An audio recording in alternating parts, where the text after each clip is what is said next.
모로코와 스페인의 밤하늘을 가로질러 떨어지는 불덩어리의 장면을 보고 이를 목격한 사람들은 어리둥절해하며 소셜미디어에 올렸답니다. 혹자는 유성이라고 하고 혹자는 UFO라고 했습니다. 대체 이것의 정체는 무엇일까요? 밤하늘에 밝은 빛을 내면서 떨어지는 것을 별똥별 또는 유성이라고 하지요. 밤하늘의 별똥별을 보았을 때 소원을 빌면 이루어진다라는 전설이 있습니다. 그리스 신화에서 유래를 찾아볼 수 있는데요. 신들은 땅에 살고 있는 사람들이 무엇을 하는지 궁금해하여 하늘에서 관찰하기 위해 내려보내는 것이 별똥별이고, 사람들은 별똥별이 땅에 떨어지기 전에 소원을 빌면 신들이 소원을 들어준다라고 믿었던 이야기가 있습니다. 또 다른 이야기로는 밤하늘의 별은 사람 수마다 하늘에 있어서 누군가가 죽었을 때 별똥별이 떨어진다라고 믿었답니다. 안데르센 동화의 성냥팔이 소녀도 별똥별이 떨어지는 것을 보고 자신의 죽음을 알아차렸고, 또 땅콩찜콩이라는 만화에서는 별똥별을 먹으면 천하장사가 된다는 색다른 이야기도 있고요. 스페인과 모로코 사이의 지중해에서 밤하늘을 가로지르며 떨어졌던 불덩어리가 신들에게 소원을 빌거나 큰 인물의 죽음을 암시하거나 천하장사가 된다는 이야기라고 믿고 계시지는 않으시겠지요? 별똥별이 떨어지던 날 이 불덩어리는 중국 로켓 창정 EF의 상단부 잔해가 추락하여 생긴 날이랑 겹친답니다. 승무원 3명을 태운 유인 우주선 선저우 14호를 로켓 창정 EF와 야오 14호에 실어 발사했는데, 사람을 실은 우주선은 예정된 궤도로 보내고 분리된 로켓 잔해는 우주를 떠돌다가 지구 대기권에 재진입합니다. 이런 과정에서 사람들의 눈으로 목격한 불덩어리의 정체는 중국 로켓 잔해이고, 대기권에 진입하여 전소되는 과정을 우리 눈으로 본 것입니다. 로켓 잔해는 대부분 대기권 재진입 과정에서 전소되지만 대기권을 통과해 지상으로 떨어지는 경우가 종종 있으며, 이때 인명피해를 낳을 우려도 있고 이 시점에 발생하는 가스가 인체에 유해하다고 전해집니다. 그럼에도 불구하고 중국의 입장은, 중국은 항공우주 강국이며 자국의 뛰어난 기술력으로 로켓 잔해가 재진입했을 때 굉음을 내면서 갑자기 폭발하지 않게 만들었다고 주장합니다. 또 중국은 관행에 따라 로켓 잔해를 처리하고 있는데, 서방 언론들이 추락으로 인한 피해 가능성을 과장해서 보도하는 경향이 있고, 로켓 잔해는 사람이 살고 있지 않은 곳에 떨어뜨린다고 대수롭지 않은 반응을 내놓았네요. 그런데 과연 그럴까요? 인도에서는 지난 5월에는 한 달 새 2번이나 중국의 로켓 잔해 물질이 추락하여 사람들을 긴장시켰습니다.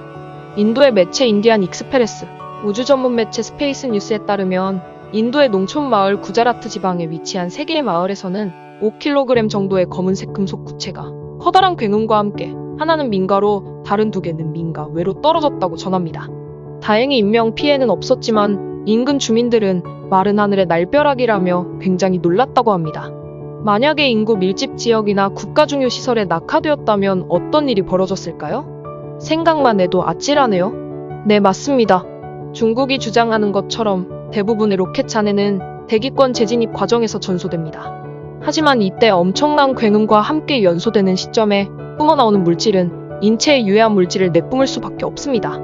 그래서 로켓 발사를 계획할 때부터 만약을 대비해 로켓 잔해가 전소되던지 되지 않던지 간에 사람들이 살지 않은 곳으로 떨어지게 계획한다고 합니다.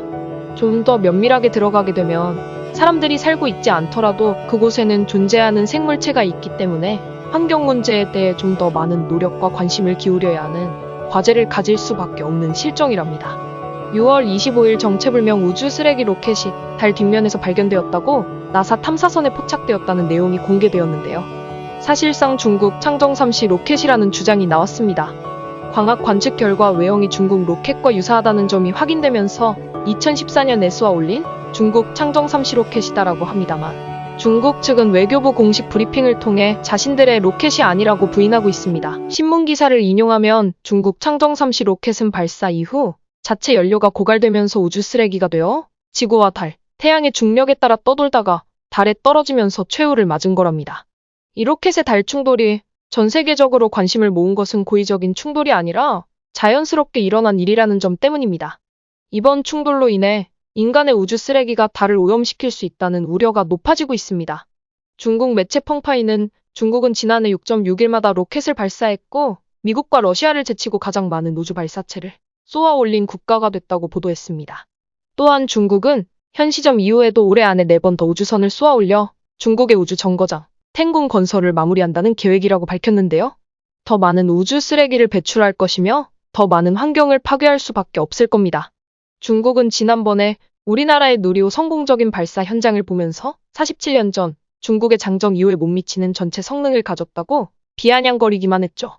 말로만 우주 강국하면서 자신들이 먼저 쏘아 올렸던 로켓은 지구로 달로 파편이 되어 다시 돌아오는 과정에서 전 세계의 사람들에게 피해를 주고 있다는 사실은 잊어버린 채 타국의 우주 발전을 비아냥거리기만 하는 나라가 중국인가 봅니다. 진정한 승리자는 읽어 놓은 쾌거만을 돋보이게 하는 것이 아니라 자신이 만들어 놓은 것도 말끔하게 뒷정리할 수 있도록 해야 하는 것이 선행되어줘야 한다고 생각되어집니다. 네, 오늘은 여기까지입니다. 그리고였고요. 시청해주셔서 감사합니다. 구독과 좋아요 부탁드려요.